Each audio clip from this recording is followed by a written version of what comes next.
Good evening, ladies and gentlemen out there in YouTube land, and welcome to Live from Sparkwood in 21.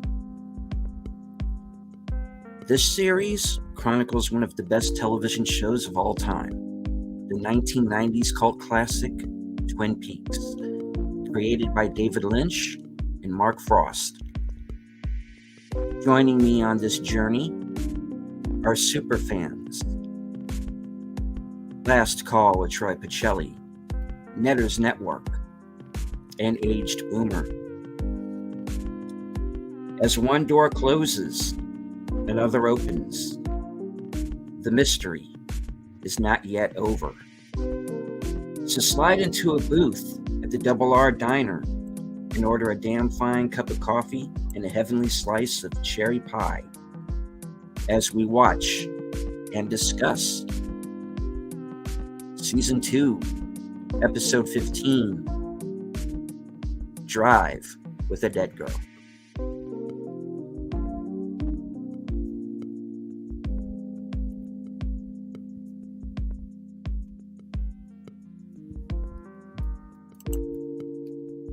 Good evening, ladies and gentlemen.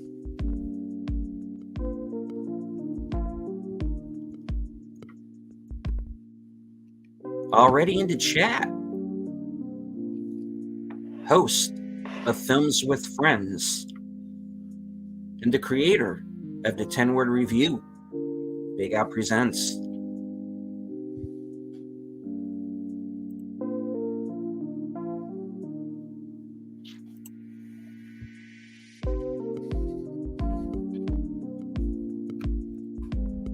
Last, Troy calls somebody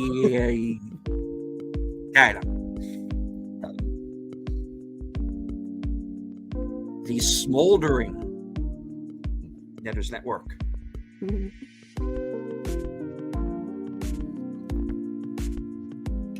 Spicy Peach. Emoji Queen, Lady Mist.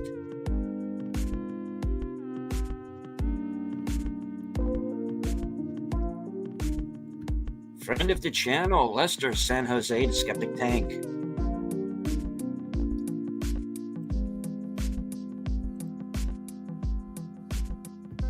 Geek Flag with Nate Knows joining us. I don't think Nate has missed a show yet.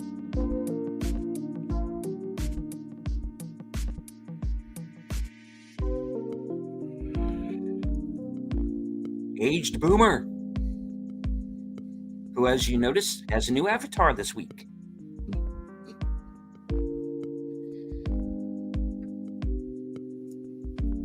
And Lady V Elements by Stockerazzi. Can't do the show without her.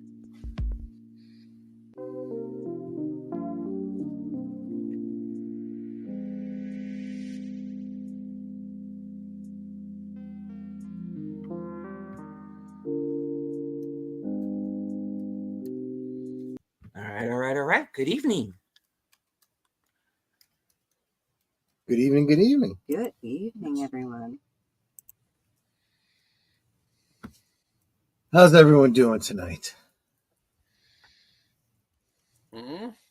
Sure, we're all doing better than Madeline Ferguson. Yeah, she's Too soon.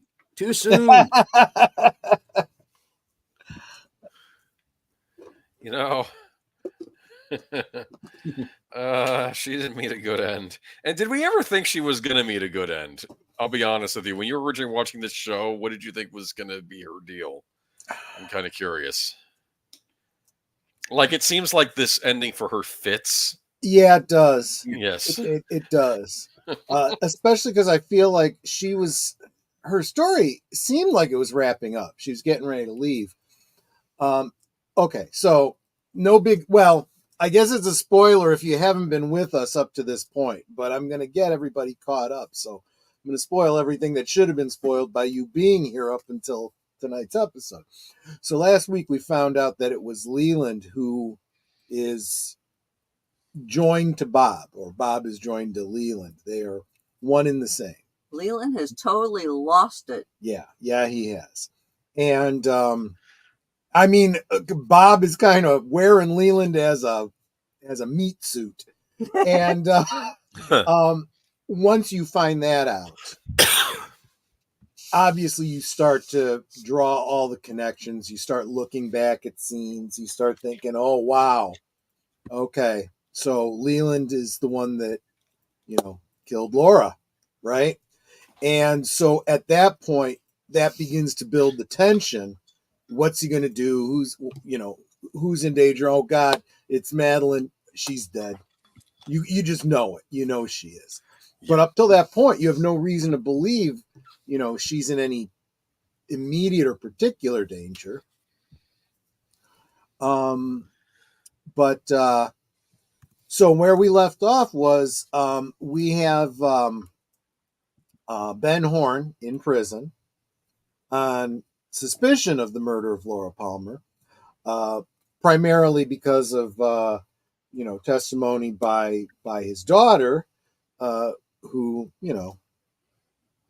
let's face it, her what she was witness to is circumstantial at best. He owns the brothel in Canada. He takes frequent trips there. He's probably involved in some other shenanigans and whatnot, and we know that Laura had worked, at that brothel. She had worked at the perfume counter. So yes, he is a person of interest. And Audrey's testimony about his activities, could contribute to that. But this is one of those points where the audience knows something that the characters don't. Yes. So we know that it's not him. We know that it's Leland. And when we left off last week, he had literally just murdered his niece Madeline, who looks exactly like Laura because they're played by the same actress. And Sarah had climbed down the stairs and had to be put back to bed. And, we don't know what happened to her. At this point, we don't know what's happened to Leland. Is he on the lam? Is he running? Is he hiding? I say a little tongue in cheek because that gets revealed very early in this next episode. Of course, I mentioned Audrey. She has been rescued from One-Eyed Jacks. She seems to be much better, but I'm sure that she's having some emotional resonance from that circumstance that she's going to have to deal with. What am I missing? Those were probably the most primary things that were on our minds. The other ones would be considered at least up to this point to be, B and C tier storylines that are building up to what's going to become driving stories going forward from here. No more Harold Smith. We left him last week. Right. I mean, from a narrative standpoint, his character, had kind of outlived his usefulness, but they took that awfully literally because, yes, he decided to check out early because he was struggling with depression, obviously, but he was betrayed by Donna. His agoraphobia. He had built a kind of a stronghold around himself. He lived literally within the confines of his flat, and that was he only opened up for very certain people, and Donna betrayed hot him. Young women. Yeah. Well, sorry. It does happen to be that way, but specifically, it starts out more as, in both cases, there's more to it than that because they're literally bringing him his meals. I'm just saying, I think if the log lady showed up, I don't know what that kind of conversation would have been like. Actually, I'm under the impression that Harold and the log lady probably would have gotten on famously if you really think about it. All right. Really think about it, And now that you say that, I kind of wish that we'd have had an opportunity to see that, but no, I guess not. Yeah. Yes, new shoes. We know that Leo, who's still in a catatonic state, he's not very verbal, but he's been able to spit out his oatmeal and say new shoes. And the going theory is that he is expressing where they might find some of his money that they assume he must have and has been hidden away, because right now they're kind of in some financial straits. So he was in some nasty stuff, as we know from the Diary of Laura Palmer. So he may have had a lot of money stashed away, right? He was absolutely one of the cornerstones of the drug trade in Northeast Washington State, and involved in the smuggling ring across the border, because he was a trucker. He had that mobility. So yes, drugs and cash were very much something that he had a great deal of access to, and so one of those two things should be around, which would help the current situation. But we don't know yet. What do we think of Geek Flags theory? What was that about Geek Flags? Leo's faking it so he doesn't go to jail. That's an interesting thought. I think we're going to have to wait on that a little bit before we can expand. Yeah. I don't want to, confirm or deny that theory at this point. It does seem reasonable, but here's what I would throw out as the counterpoint to that.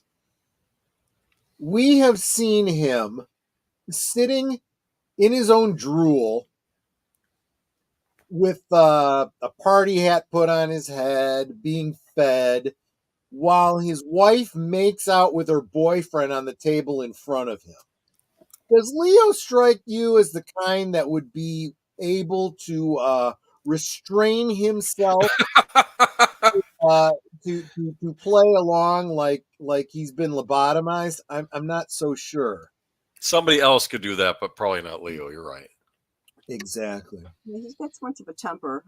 I mean, especially with the way he's being pushed, shoved, dribbled on, stuff shoved in his face, and all that. Yeah. I don't think especially when he gets knocked in the back of the head and his face goes down in the cake, and they got to pull his face out so he doesn't suffocate. If it was Hank Jennings, I'd say yeah. Hank Jennings is the type I could totally see.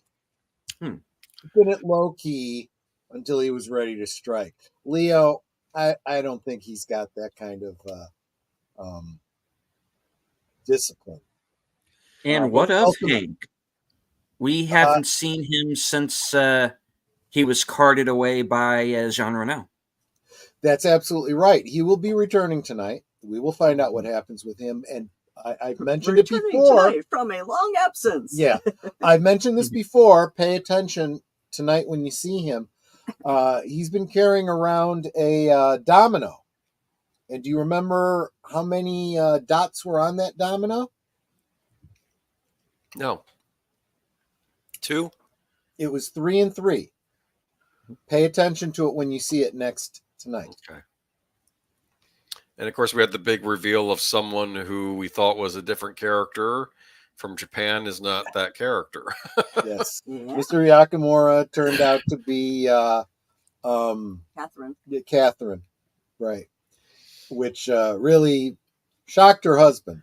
He thought that the Japanese guy was coming on to him. He's like, I don't go that way. She must like him because she knows he went into the fire after her, didn't he? To try and save her. That's an excellent point. So I think that probably elevated her opinion of him a little bit. Plus, Yeah. even if you, assume the worst about her, she's in a situation where she needs an ally. Yeah. So there's that element of it too. But you and I and everyone watching knows that Pete is good people, and he really does love her. So she knows that too. She knows she can trust him. Okay. Hey, JPRPH1, welcome. Good to see you again. He was hanging out with me today on Dr. Marissa Pay's channel, where she was interviewing Rich Little. Oh, Yeah. wow.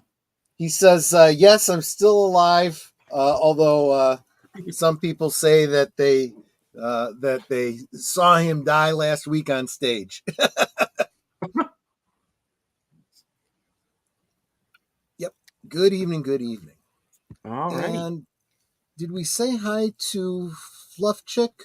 I thought I saw. Yes, Fluff Chick Yep. Productions. There we go. E. Myers Jr. as well.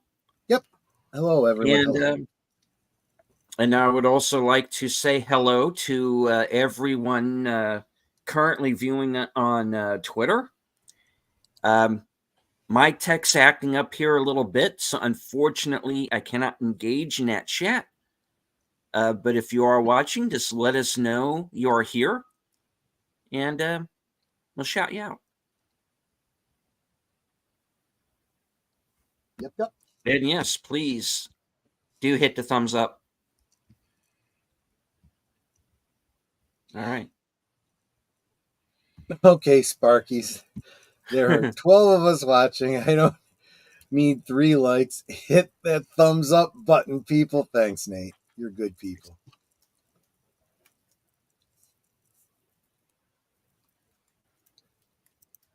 Yep. All righty. All right. I'm ready when you are.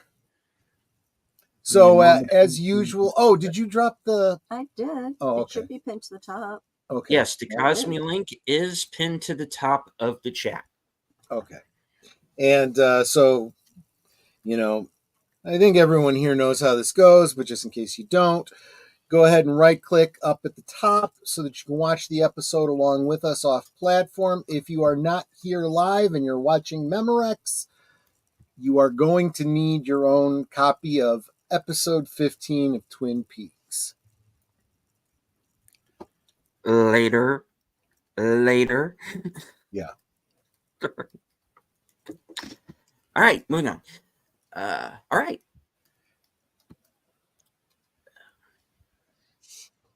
Okay. All right. Here we go, folks. In 5, 4, 3, 2, 1, hit it. There we go. When Flappy was put into witness protection, he had to change his name to Turdburger. That's what I heard. Okay. What?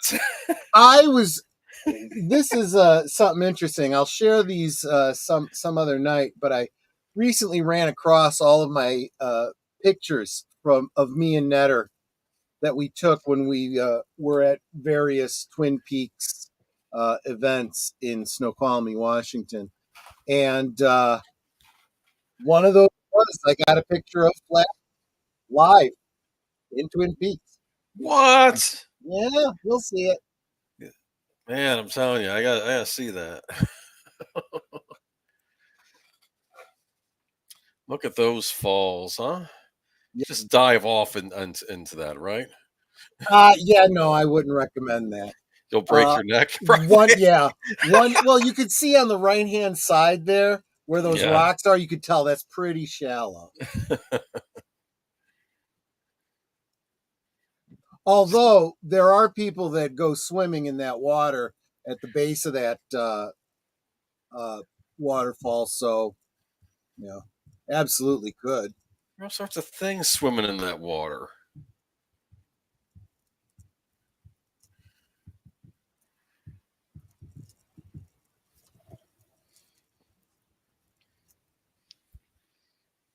Oh, Now, something I noticed: the style of this house, it's exactly the same style of house as the house in Amityville, that's all the what way on the other coast. that's what made me think of that when I saw Yeah. that. It's like Hell House right there. That's Yeah. it's not good. It's a bad Absolutely place. not. See, It now has you that can look. see it for Yeah, sure. look at that. It's got the eyes. Uh-huh. Yeah, I think Amityville Horror. Yeah. Although they use a different house in Fire Walk with Me. Interesting. I've Yeah, got some great photos of the interior of this house. think anyone's going to buy this house when it goes up? Well, maybe they would in this market, but I'm just saying this would be Well, one of those houses you wouldn't be able to sell because of all the yeah, horrible history around it. Oh no, I know. what's wrong with you? So this is the very first scene, right? I'm like, is he on the lam? Is he hiding? Nope. He's in his front room playing golf. I swear, if Netta ever walked in and I was chipping shots in the front room, she'd kill me. Yeah, I would, because we have a big plate glass window in Yeah. the front. Now, in fairness, he is chipping it away from the window, but still. Well, even if you did it down here in the family room, if you do it towards the bar, you're going to break all the glasses and There's stuff. a lot You of do it glass right there, towards, so. well, when we're sitting, you'll hit the TV.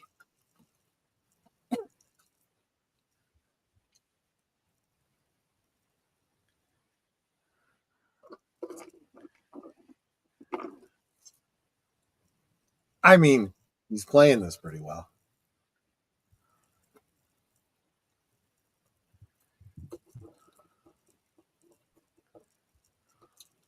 That's a lot of golf balls. Uh-huh.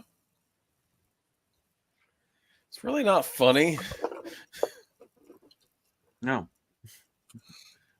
And how has he not broken a window?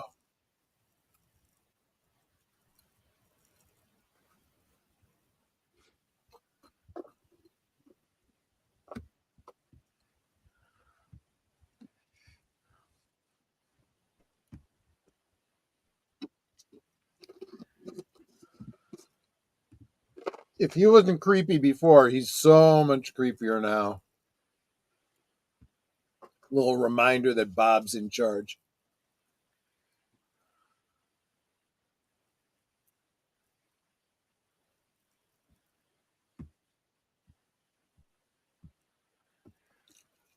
It's a big band, right? Mm-hmm.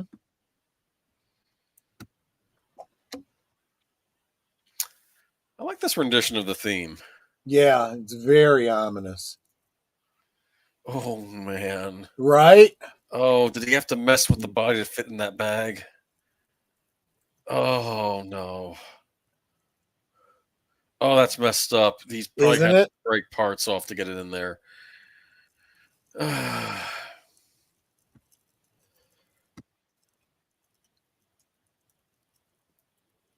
Well, she's gone pretty limp, so she's probably pretty malleable. Oh, dude. I mean, I'm just being practical. Convertible, huh? Nice. I'm sure David Lynch knows his cars, right? Oh, yeah. he's wiping down the bars. Good luck, man. Yeah, right.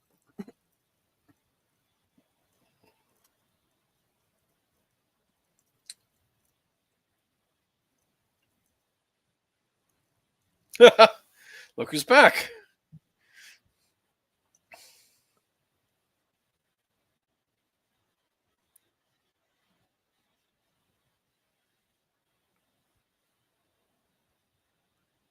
Where do you get a toothbrush? Well, he spent the night in prison.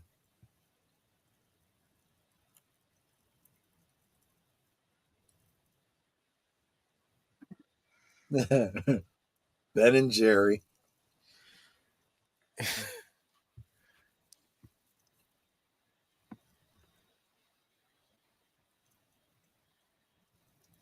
It's not a conflict of interest. Mm.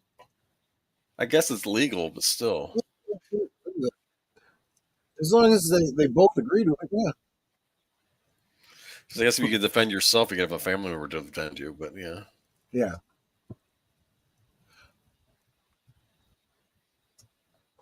I mean, the fact is, he could get a better attorney, but Yeah, no way. No. I was at home. Going back to Glen Ross. I'm sorry. It's like you can't say you were having an affair with a married woman. yeah, that doesn't help. Especially since that woman is, at least according to everyone, is presumed dead. Yeah, they think she's dead, right? So that doesn't make him look better. Well, it doesn't, but he also doesn't have to prove his innocence. If he has an alibi and they can't refute it, it's really on them to prove that he wasn't with Catherine. So, from a certain point of view, it's actually a pretty good defense. You kidding me? Yeah, here we go.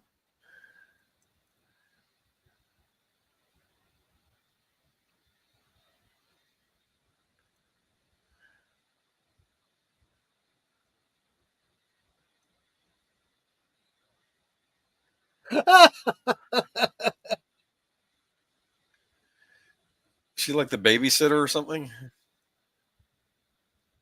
I don't remember, but possibly. Yeah. That's a nice babysitter. Yeah. Hey, Mom, Dad, don't you have somewhere to go tonight? Oh, my goodness. That's Yeah. funny. Yeah, babysitter.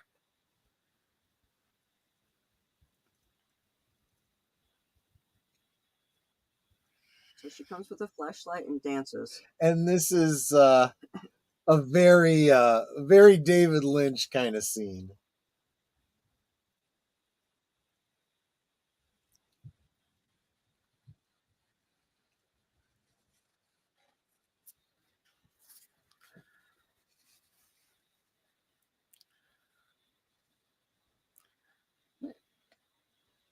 And that's a great shot. Shines right into the camera. Who plays her? Do we ever know?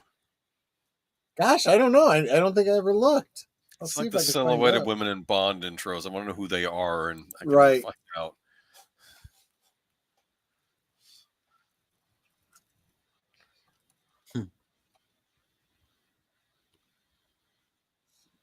Oh no, there are two of them.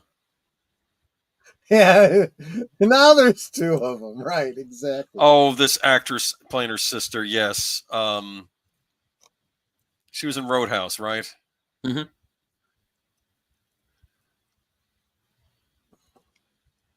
That hair. Hawk. Can't you tell they have the same hairstyle?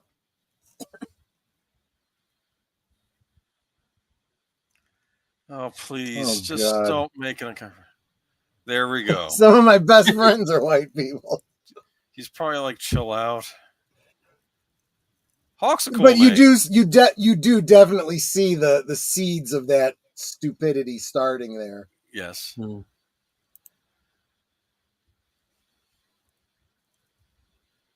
Who? He's right, you know. No, yeah, he is not wrong. That is. I wonder if one of the local reservations might put him up. You know, right? Yeah. Oh no. So Louise Dombrowski was an actress named Emily Fincher. Emily Fincher. Okay, I'll have She to look has her up been later. in about 4 films. Okay. Kill Me Again in '89, Daddy's Dying, Who's Got the Will 1990, and On the Air 1992. Ah, okay.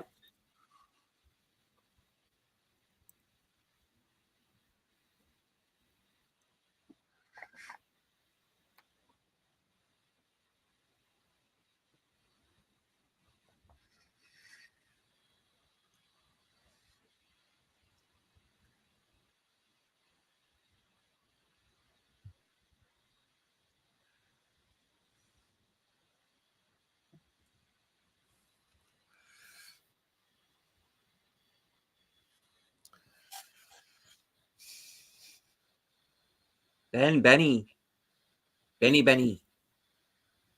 Los Benetos.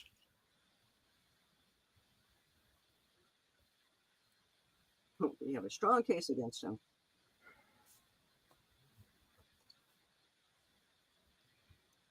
From either the perspective of Leland or from Bob, can you imagine hearing that? Yeah, we have a strong case against someone who clearly didn't do it.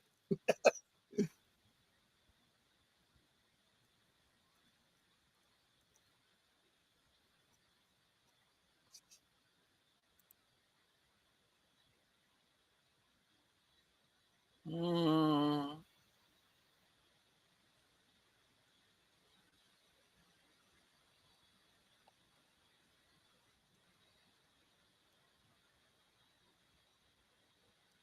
Yeah, that actually makes sense. Like, these people are stupid.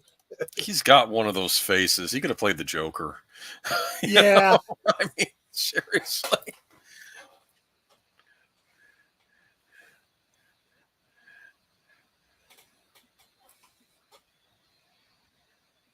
Oh, yeah.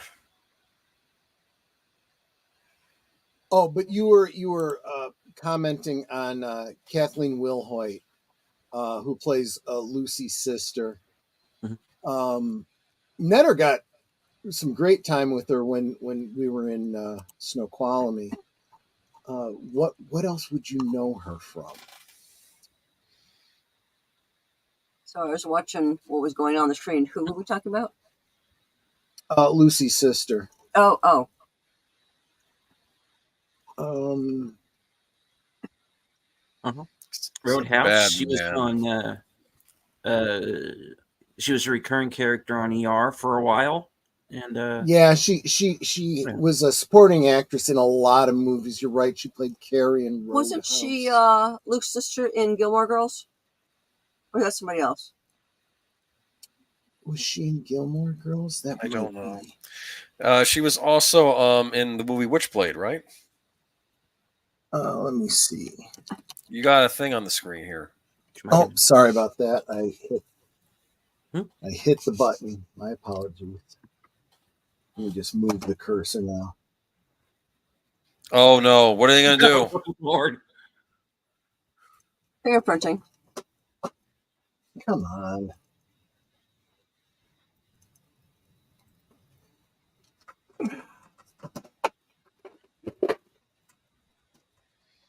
I thought it was gonna be a cavity search sort of thing.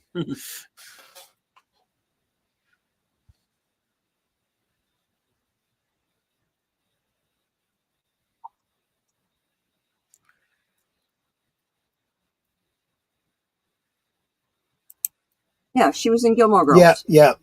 She was That's Luke's right. sister. And That's she right. played an airhead on that too. Yes, she did.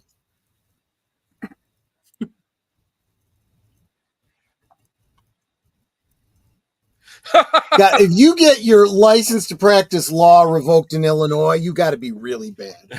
Yeah. I love what he just said. Am I on trial now?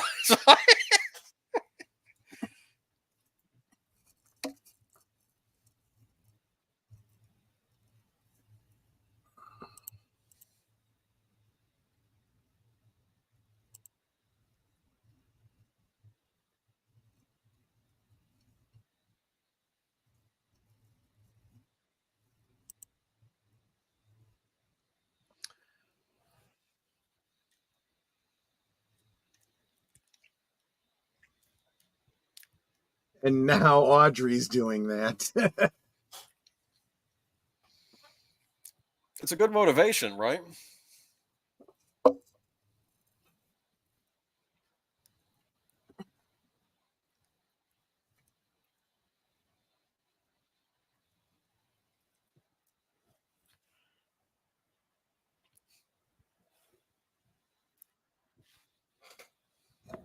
Right. Every lawyer will tell you, shut up. Oh.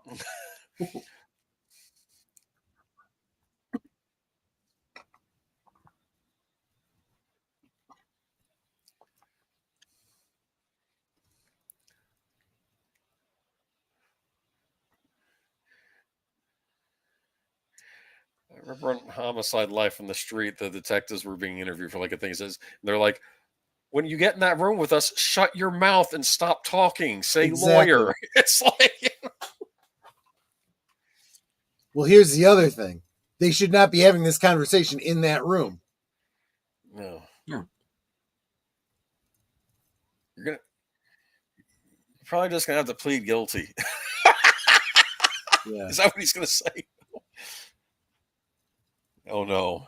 As you I'm were joking. trained. I'm joking. Is he really gonna say that? Sorry. Get yourself a better lawyer.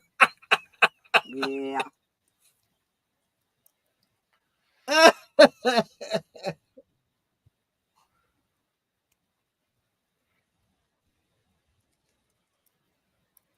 don't you just listen to it? I get the impression that he already has.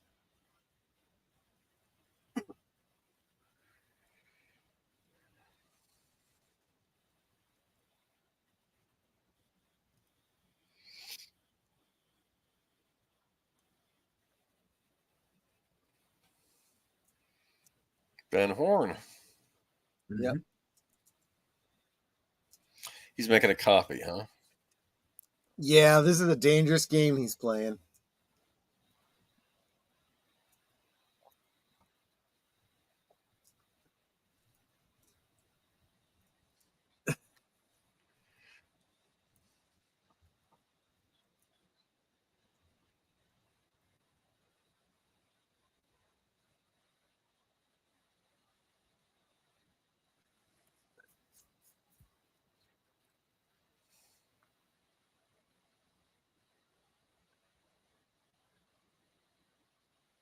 I don't think I would have put that there.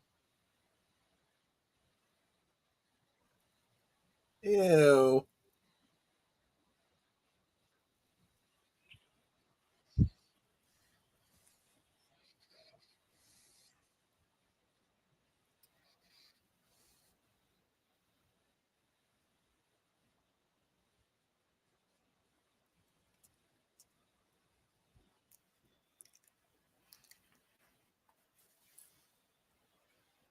Wasn't Gregory Peck in that?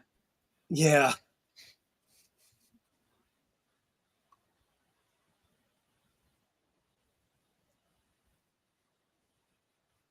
Yeah, no. Hey.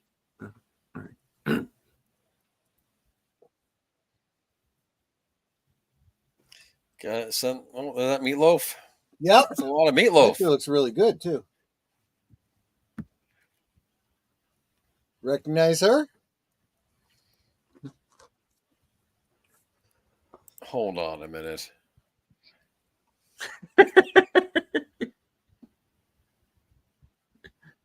Toad.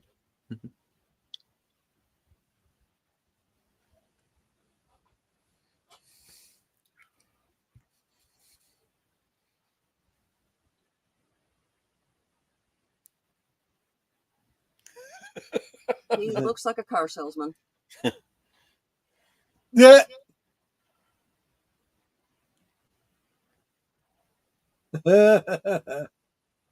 That hair, That jacket. right? He's excused duty. I say, he looks like a used car salesman. I feel like part of that outfit came from the 70s. Yeah.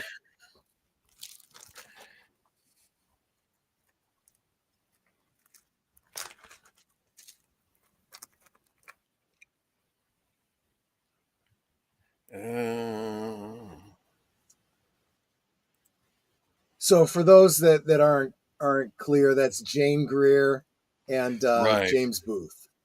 Mhm.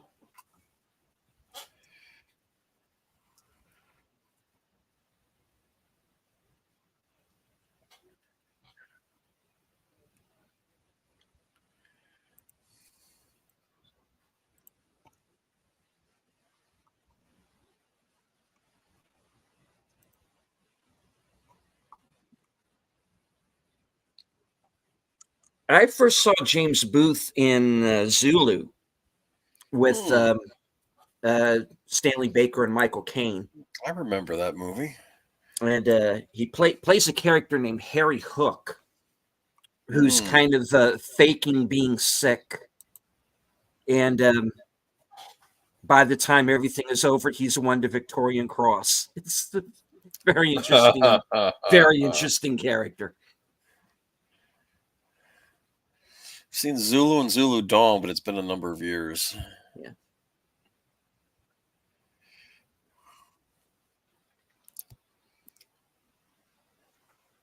What's that he wrote on there?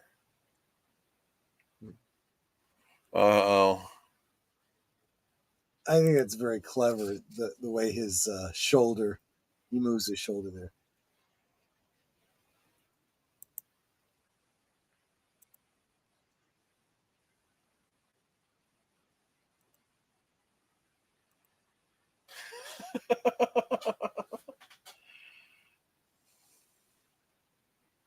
And that's when Watson chucks the bomb through the window and no. Right. Wait, sorry.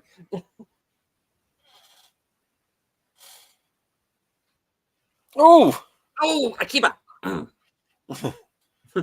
least he says, I'm sorry. Yeah. he's going after Bob, isn't he? Yep. Yeah.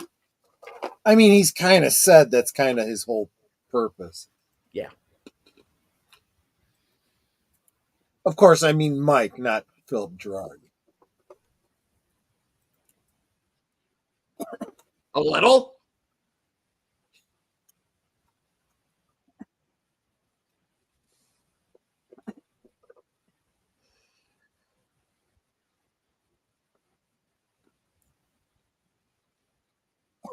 Did I mention my mother's here?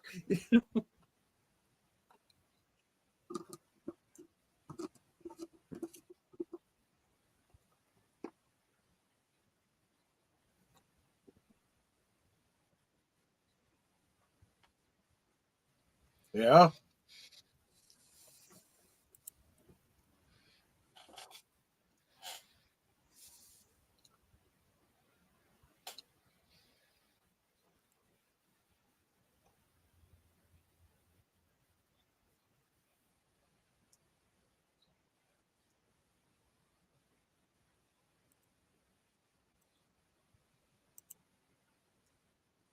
You're just so good at it.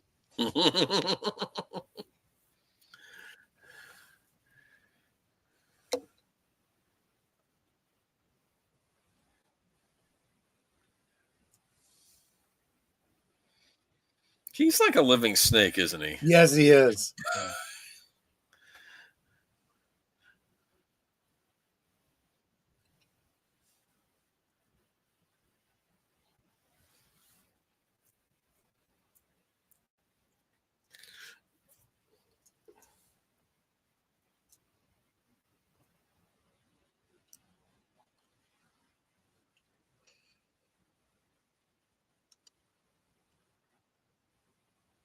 You know, she doesn't want to go, does she?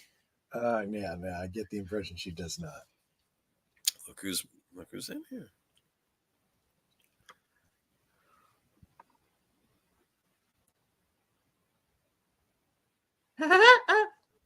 I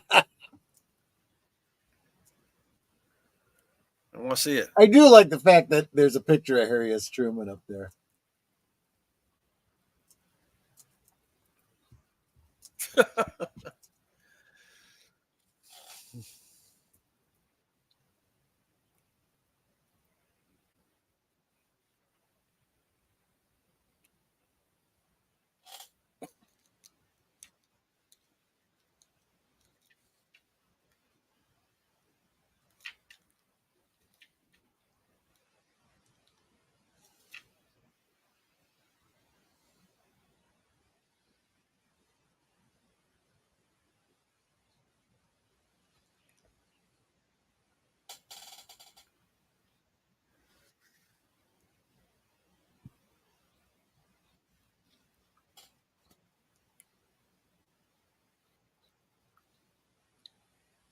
Is it offense to love your wife?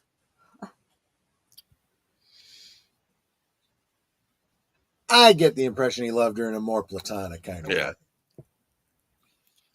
Or maybe a fatherly way, maybe. Yeah, best case scenario, yeah. Maybe a dirty old man kind of way, but still, he,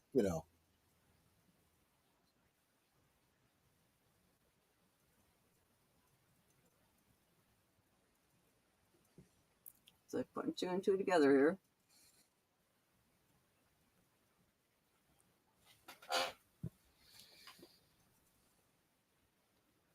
yeah. But they don't know enough to Yeah. put it together.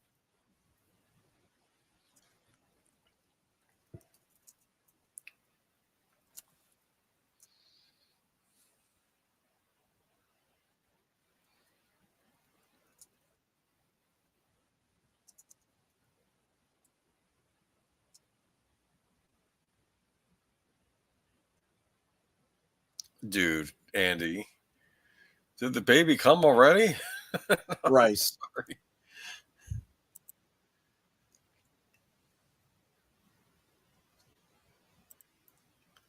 Dude. Well, that's not her baby. It's her sister's baby. Right. Oh, no.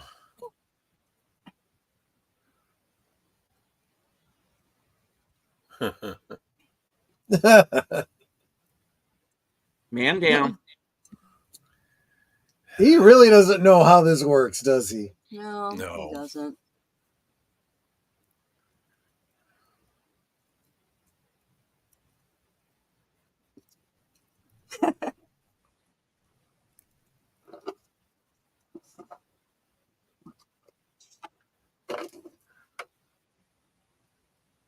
Huh.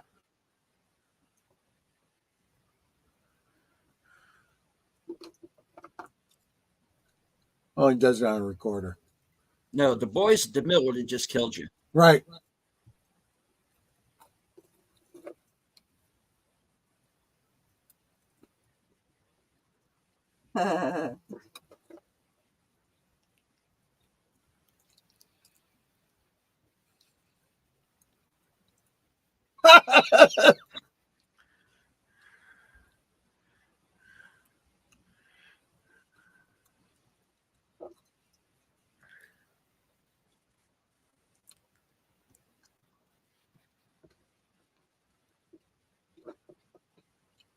So she is his alibi, and she's letting him know that.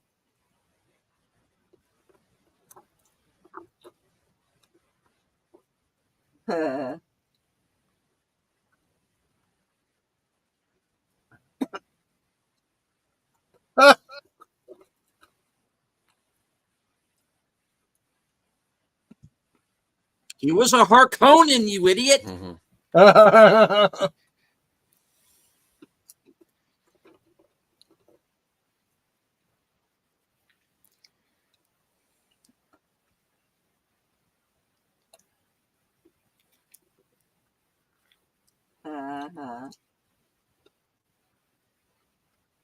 Federal prison system. He thinks it's funny.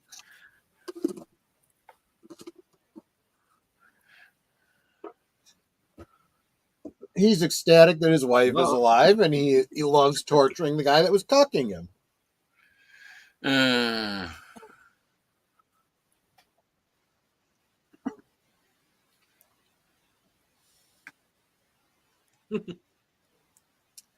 I think he's giving her a lot of credit, saying she set him up, because in reality, I think she's just taking advantage of the circumstance. There's no way she could have planned this. No.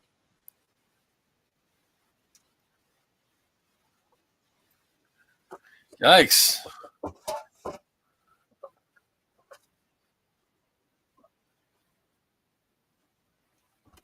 You ain't going to get another bed. Hello. And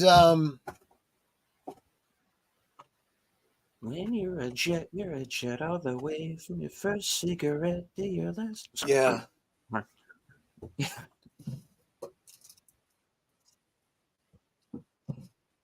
Mm-hmm. Oh, I remember.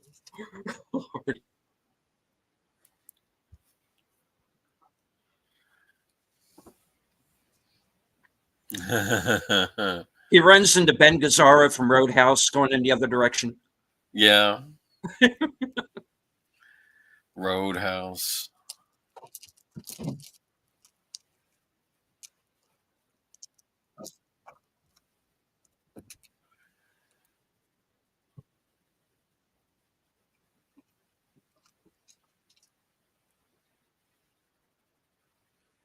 Where'd you learn to drive, Sears? Dickweed! That'll do it, right? You're getting a ticket for that. Uh-oh. I guess they don't drive very much in the Black Lodge.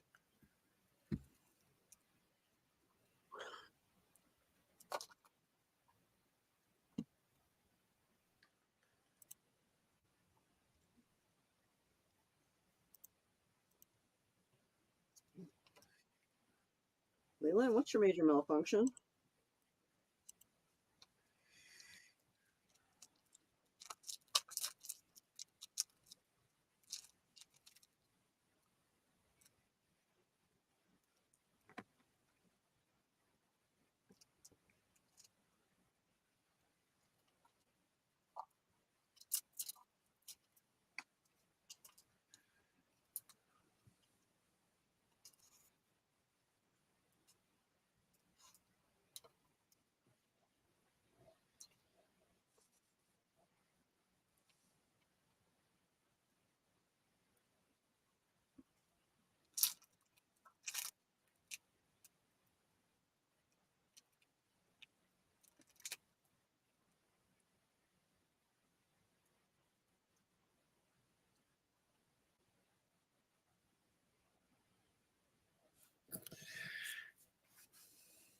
Did you like how he said dairy? Yeah, that was kind of clever.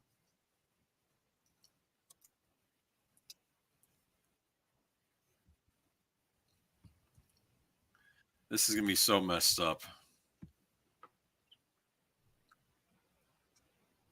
And you get the impression that, Skill and precision. yeah, Precision.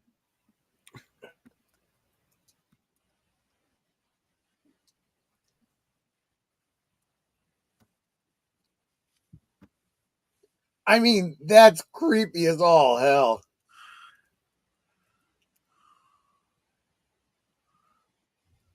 The National Committee to elect foreman. Think about it, won't you? Foreman. That's creepy. Yeah.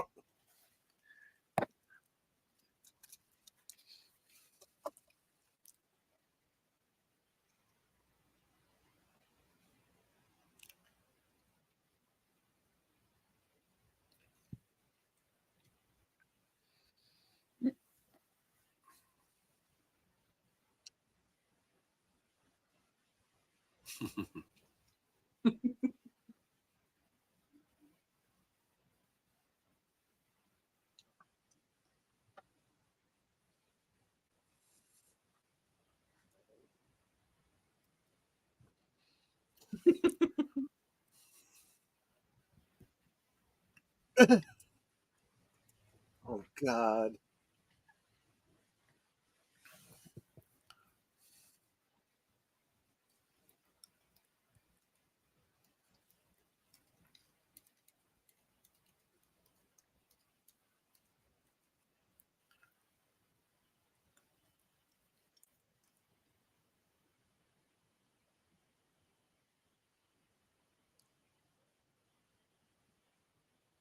The rattling sound of that ice. Well, every time I'm hearing he's turning his head, so I'm like, is that Yeah. the ice bag?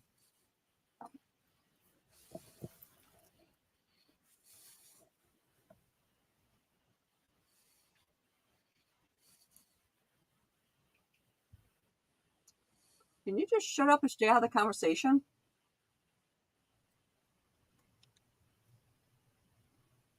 They're pretty much unified on that one.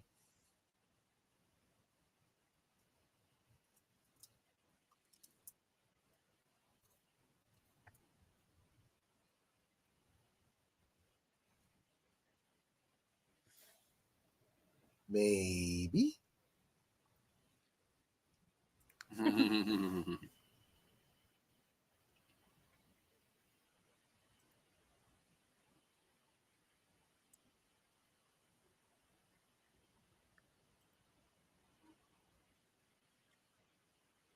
Lucy, save me!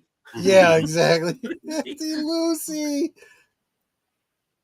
What happened to me? Why am I? Oh, here we go. I wouldn't want this guy poking at me.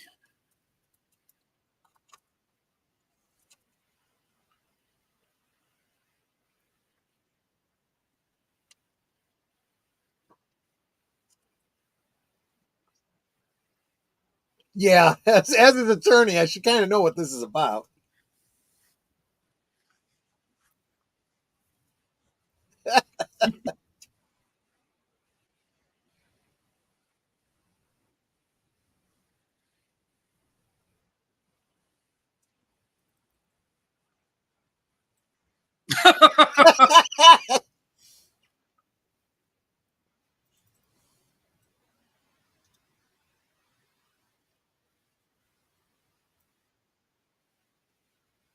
Oh, that done it. You asked. Yeah, they really don't have the evidence, though. That's the problem.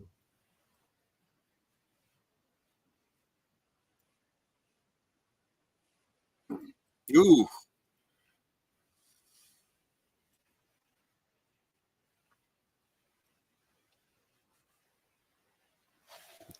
It's probably not a good idea to threaten your arresting officer. Right? But sheriffs are elected, right? Huh. Don't know.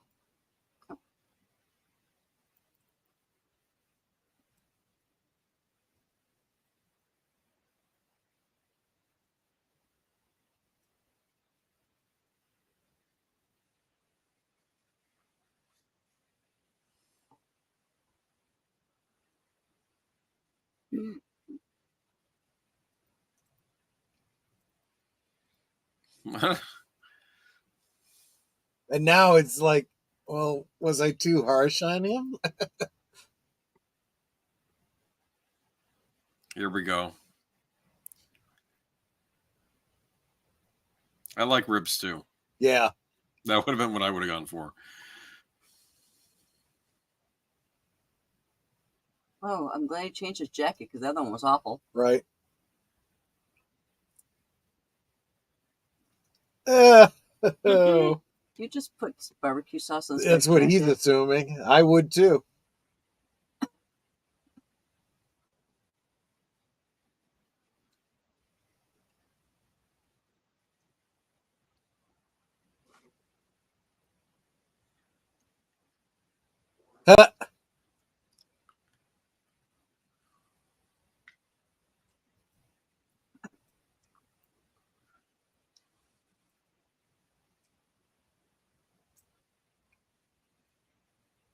See that domino? Mm-hmm. Yes. 4 and 4. 4 and 4.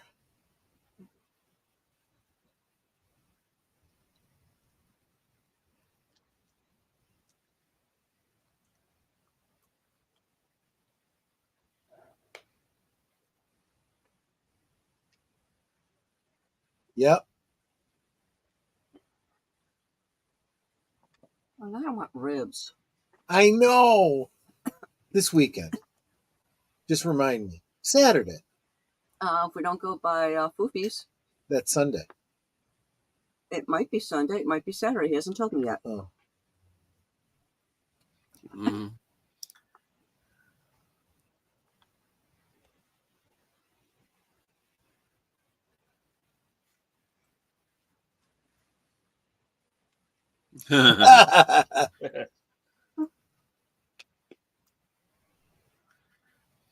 Well, he has a point. He's paid his debt, right? True.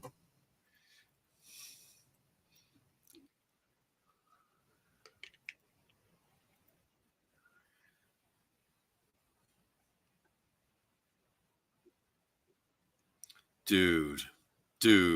Yeah. Really?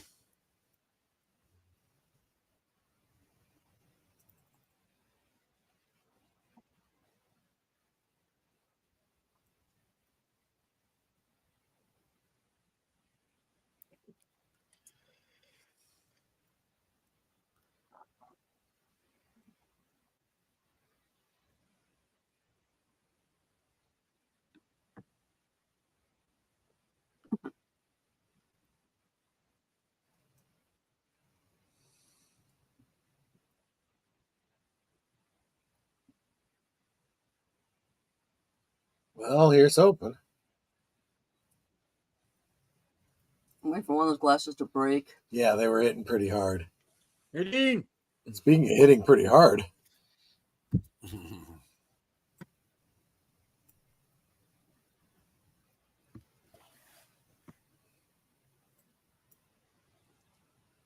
cherry pie, glass milk.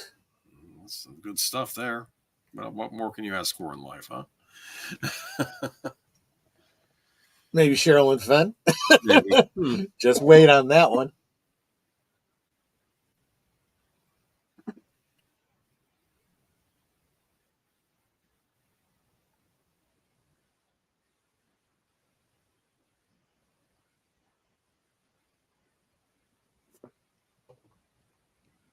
There's someone always at the door. Yep. Put on your flak vest first. Right. Well, at least he puts on a shirt. Yeah, this time he's got his gun.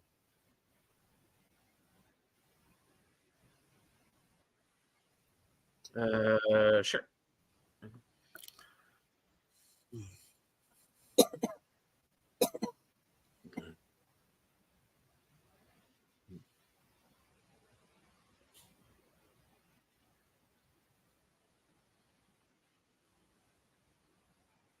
Now, this is where I need to point out again.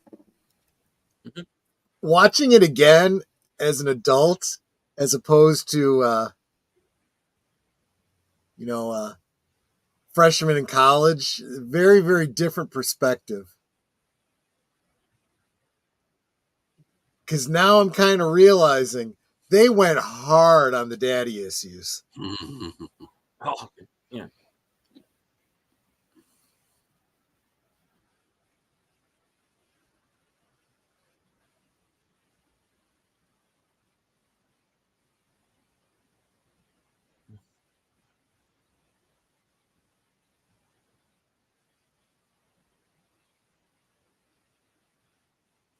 No, no, I don't no. want to touch She was me. not to say anything. Yeah. You're not under arrest. I think she wants him to know Yeah. because it's like He doesn't want her to think that, yeah, she did anything with any of the guys up there. because she's saving herself for him.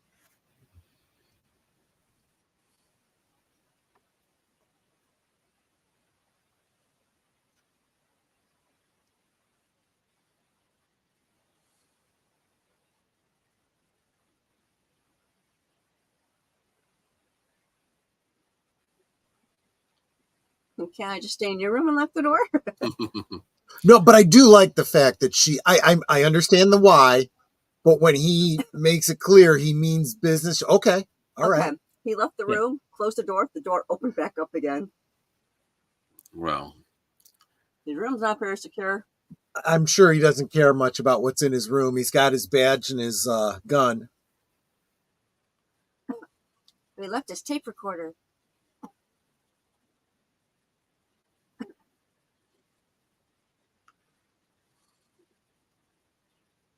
Also wrapped in plastic. Yeah. Can you imagine poor Cheryl Lee? She's like, I got to do this again? I have a picture of me like that, Yep. only less dirty.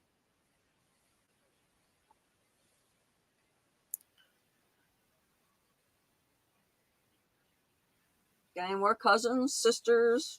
Yeah. One with red hair this time? Yeah, we had a blonde and a brunette. Yeah.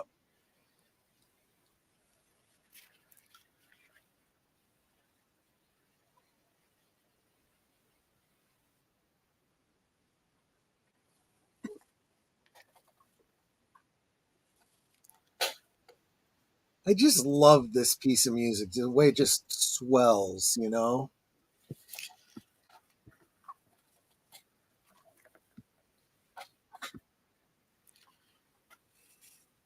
Hello, DG.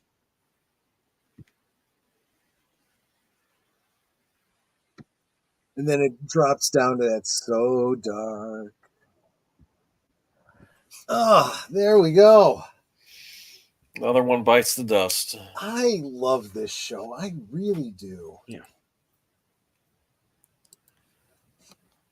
and I did appreciate, and I feel like, you never know whether it was Lynch or Frost, but I feel like that dialogue in the hallway, I feel like that was Mark Frost when he's like, look, I don't want to hear about, dwarfs and giants and, all the woo woo, it's like, it's just really, and in a way, there's this element.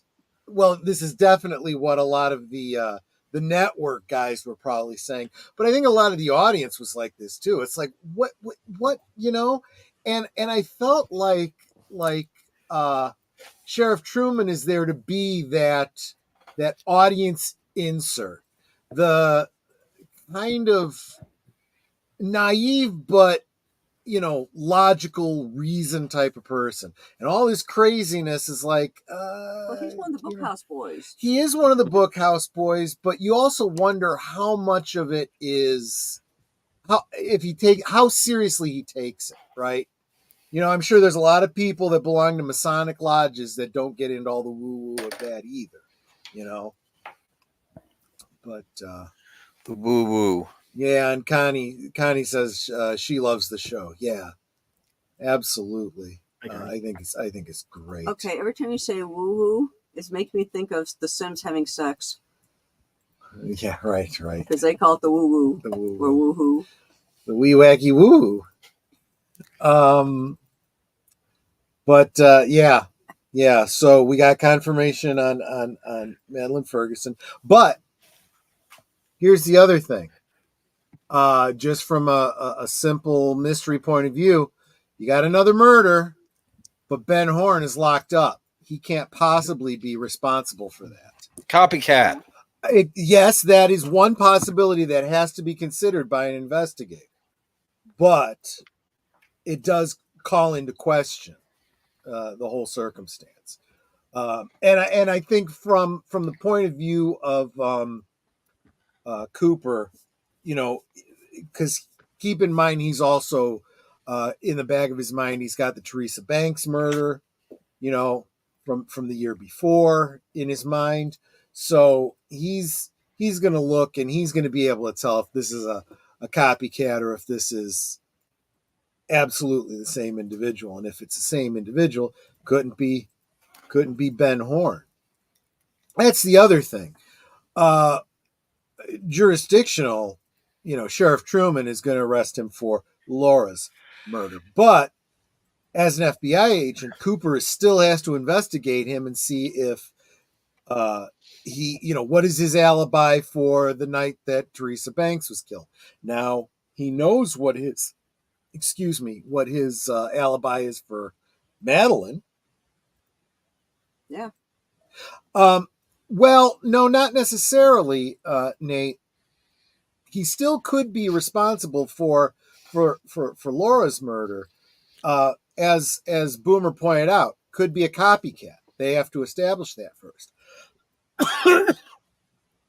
And in fact, at this point, this is the kind of thing that would probably have to go to trial. There'd have to be a discovery. And if there was compelling evidence, then the prosecution might decide to release him.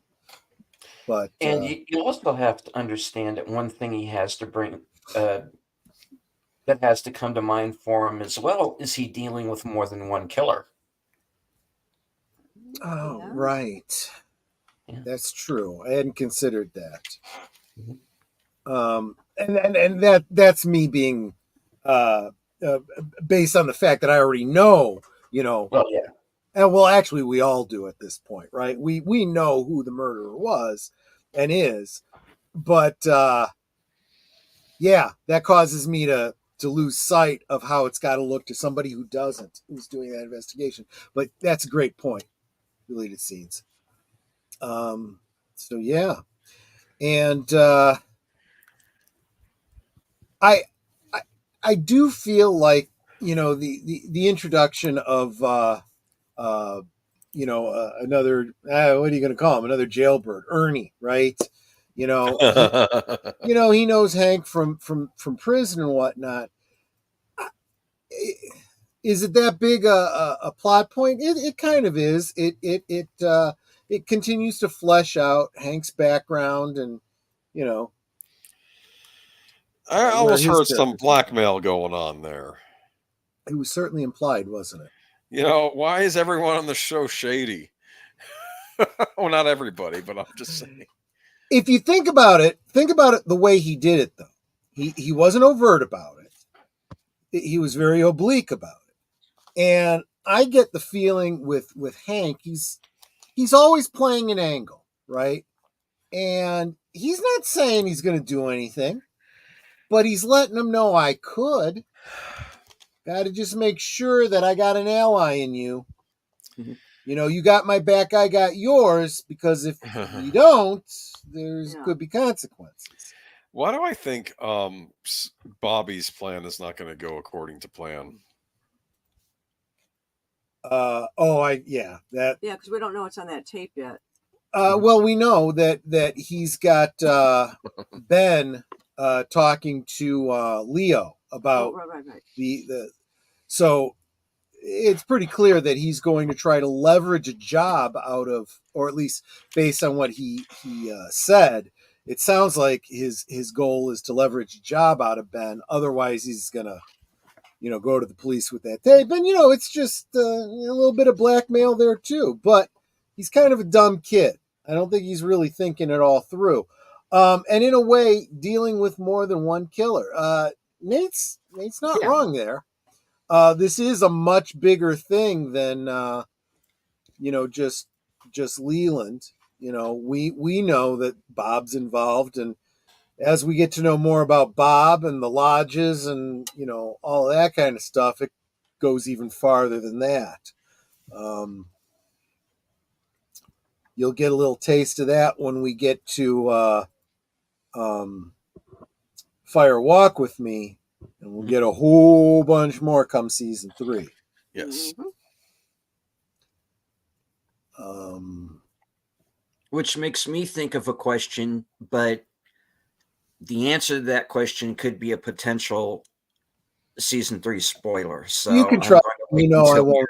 I won't answer something that I can't answer. But go ahead and pose the question for my own curiosity.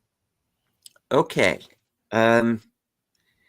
Since the actor who portrayed Bob passed away, actually not too long after the original series ended, 1995, I believe. Yeah, Frank Silva. Yeah. Yeah. Since he passed away, do we see? Well, I think I just kind of answered my own question. What I was basically going to ask was, do they recast that character? But in a sense, I know they kind of did. Yeah, exactly. That's exactly right. It's not really a spoiler if you think it through. Obviously, the entity of Bob still exists. Obviously, he's recast in quotes because he can inhabit anybody, right? But it's you might think this is a minor spoiler. I think it's something that's worth knowing about going into it. There are several actors that had passed before season 3 came along. Frank Silva was one. What's his name? Major Briggs is another one. Yeah. Both of them are still able to make an appearance in season 3. They are still represented in a posthumous kind of way, which I think is really nice. And not like super, I mean, they don't get all like, Arnold Schwarzenegger, de-aged, T3 or whatever movie it was he was in where they did that. Not like that, or like Christopher Reeve in that movie, or what's his name? Carrie Fisher and Peter Cushing, not like that. but using archival footage and some of the kind of weirdness that they do, with mirrors and stuff like that, because those characters are still important and are still involved in the story. Really, David Lynch brought back everybody that he could. In some cases, whether they were alive or dead, right? Anyone who was alive, he found a way to get them in there.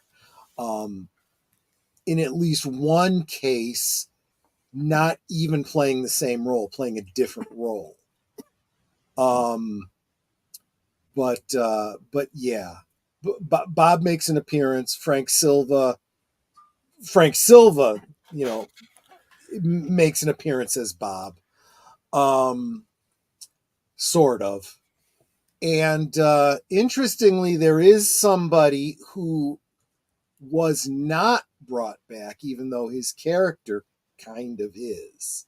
That one I'm going to leave so as not to spoil that one. And we'll talk about it more when we get to it. And I'll try to be oblique as I share the behind the scenes that I know about the circumstance. I think I have an idea or two who that might be. Yeah. Yeah, you probably do, because I think you know some of the behind the scenes stuff too. It feels kind of gossipy to talk about it on a stream like this, but there are some salient elements of it that we probably should mention. We'll get to that in season 3, though. Just trying to think if there's anything else I wanted to say about this episode. I don't think so. I think I'm unless anyone has questions for me, I think that's all I was thinking. No, I think what he would have done, Leland. Yeah. If Coop had actually moved around to the back of his car. I think he kind of broadcasted to the audience what he was planning to do. The way he was lifting up I think he was getting ready to brain him with the club. And then, and given the way Bob is, he was probably looking forward to it and was a little disappointed that he was like, yeah, I'm going to have to check out those clubs later. Okay. But then he would have also had to have taken on Sheriff Truman too. So who would have shot him?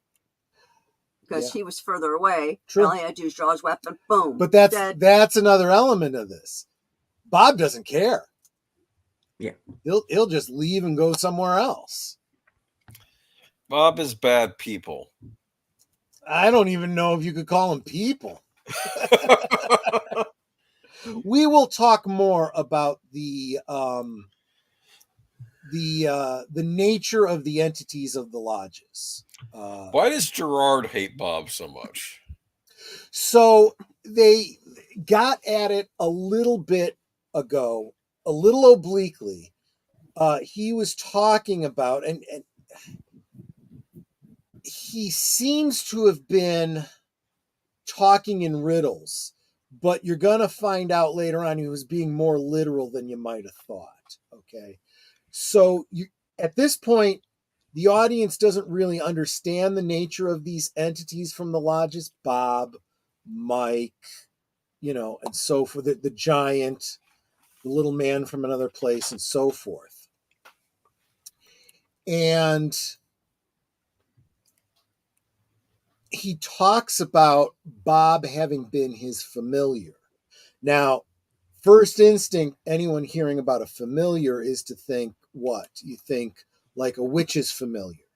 Right. A demon in an animal or some other totem form to be your helper or your guide in your magical practices. Another use of the term familiar is the human individual that helps care for the vampire, right? The Renfield type character. That's another kind of familiar. But since it seems that both Mike and Bob are both entities of this lodge, you think that they're both, I don't know, demons, spirits, whatever. You think they're probably on the same, level. Could one demon be a familiar to another, and so forth? I've even seen, and this is these kind of rabbit holes bother me because I don't think we have enough evidence to go down that route. But I've heard other people speculate it was the other way around, that maybe Mike was actually Bob's familiar. I see no reason to give that any credit, unless we see otherwise. But he does talk about some sort of practice that he was involved in, a tattoo he had on his arm until he saw the face of God, and he removed the whole arm. That's intense. That's intense, and hold on to that little bit of lore until season 3, because Mike's arm gets explained a little bit more later on. But what was it? Was there something else I was going to say? No, that's it. That's the relationship. So there he has had some sort of awakening, some sort of spiritual, conversion, where he's turned against the evils that Bob, practices, and Right. he's made it his mission as if a kind of repentance to try and to rein in Bob, to capture him or stop him or whatever the Right. case is. So that's his whole motivation there. But again, from the Sheriff Truman perspective, this could just be a very disturbed Philip Gerard who believes all this stuff and is projecting it all. It could just be a bunch of mumbo jumbo voodoo horse shit. Exactly. I don't want to take that possible interpretation away from you if that's what you choose. Okay.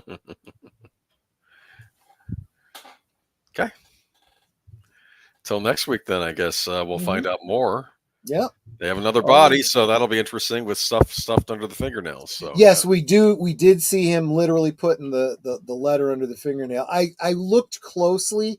I'm not sure that you could see what the letter was. I'm sure it'll be revealed when they pull it out. Mm-hmm. Cool. Yep. That's all I got.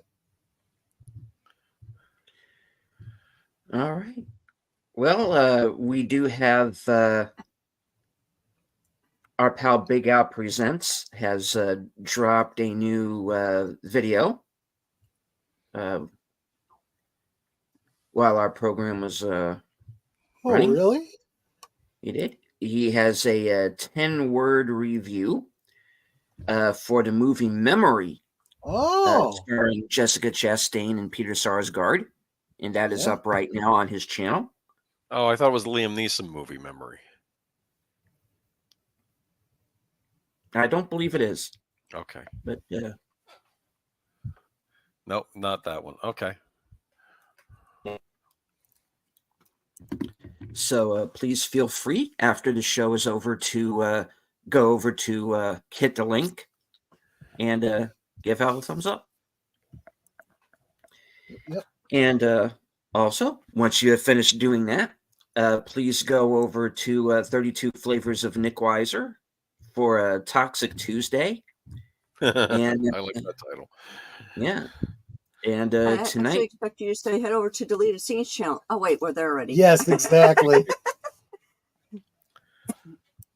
and tonight they are watching Flash Gordon. Oh, so go over. Flash. I love the score. I know, right? So go over again after the show, after you've watched Al's video, go over to 32 Flavors of Nick Weiser, Sparkwood and 21 Raid. Absolutely. All right. So, Troy, what do you have coming up? Well, I'll let Natter tell you about Thursday, because Friday I will be last call. We will be having a special guest. by the name of James Hawthorne. He is a professional fitness trainer, and he'll be talking to us a little bit about exercise and about diet, and he's promised to at least touch on the subject of fitness at 50 for myself and those of us in my peer group. But I said, yeah, I appreciate that. Let's make sure we do generalize though, because my audience runs the gambit. But yeah, I think it's a timely one. I think a lot of people that had this down on their New Year's resolution list. We're 2 months in. Some people have started to drop off. Maybe need a little incentive, a little advice, a little encouragement.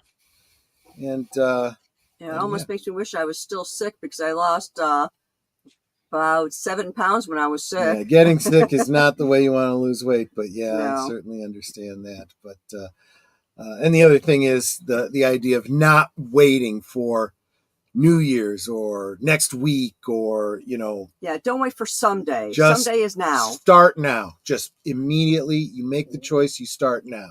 And if you blow it 3 days from now, that's fine. You start again. That's so I'm sorry. That's Friday, 9 Central, 10 Eastern on my channel. Last Call with Troy Pacelli. Mm-hmm. That's all. That's just me. Right. Heather. Well, for me, on Thursday things, my special guest would be pop culture curator. I'm looking forward to having him on, find out all about him and his channel. And then, of course, I'll be a guest hosting with Big Al on his channel on Saturday. I'll be there too. And so we'll try. And I don't recall what he's going to be showing. Do you know off the top of your head, sweetie? Yes, it's a movie called, is it Villain?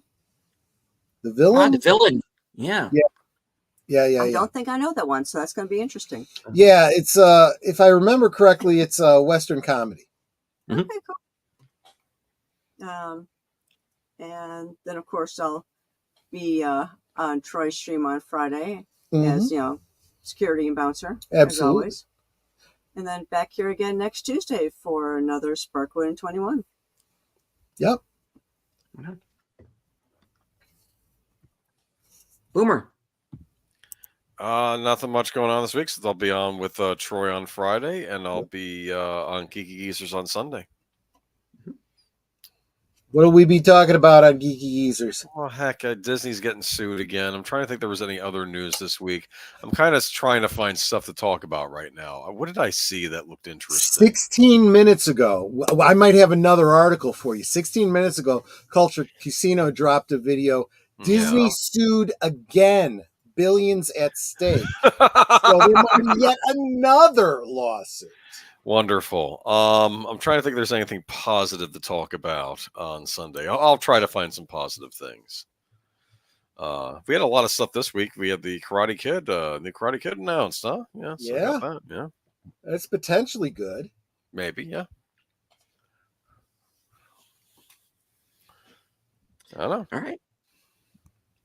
Well, that brings it on over to me. Of course, Thursday at 3 p.m., I will be joining Jedi Bill for Action Theater, and we will be watching the definitive director's cut of Heat. Oh, the big De Niro Pacino thing meetup, right? Yeah. Mm-hmm. Michael Mann directed? Yes, he did. Okay, yeah. All right. Then, of course, later on that night, after Thursday Things, at the tentative time of 11:30, will be the weekend update, where I'll let everybody know what I'll be up to on Unscripted and The Other Side of Midnight. Sunday, I will be joining Jedi Bill once again for Western Cinema Presents. And we are going to be watching a movie called Murder at Yellowstone City Ooh. from 2023 with Isaiah Mustafa, Thomas Jane, Gabriel Byrne, and Richard Dreyfuss.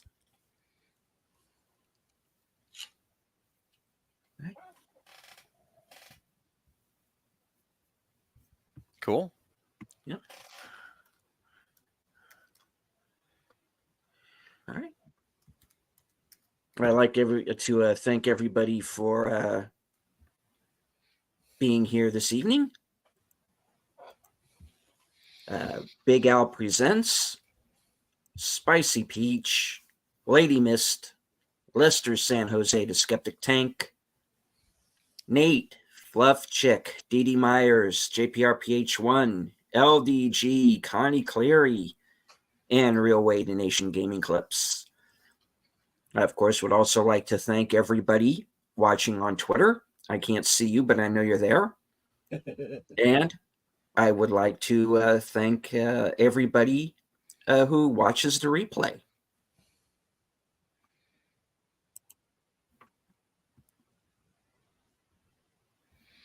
All right. Netter, you usually have some final words at the end of every show. So, Yes, I do. all right. Please make sure that you all are sub to not only the panel but to the chat. And if you think you are already subscribed, please go back and double check because YouTube sucks and likes to unsubscribe people. And with that said, we can talk amongst ourselves, and that's all well, good, and fun. But it is so much more fun when you guys are joining us in the chat and you're dropping comments, questions, trivia, being goofy, whatever it may be. And it doesn't feel like we're separated by miles or continents in some cases. It feels like we're all hanging out in the same room, enjoying each other's company and having a great time. And you guys, you're not just our friends. You are our family. We love you guys and we appreciate you so very much. I mean, you could be anywhere right now and you're here with us. That's so encouraging. And I love seeing you guys here every week, whether it's on Deleted Scenes channel, Troy's, Boomers, or mine. I love seeing you guys here. So thank you for joining us. Have a great rest of your week until Thursday. And when you're going to hopefully come over to Thursday Things and join me. And we'll definitely see you next time. God bless. Bye-bye. All right. I would like once again to thank all of you for joining us. And once again, to thank Troy, Netter, and Boomer for taking the time out of their schedule to join me once again on this little odyssey that we have gone on, this deep dive into Twin Peaks.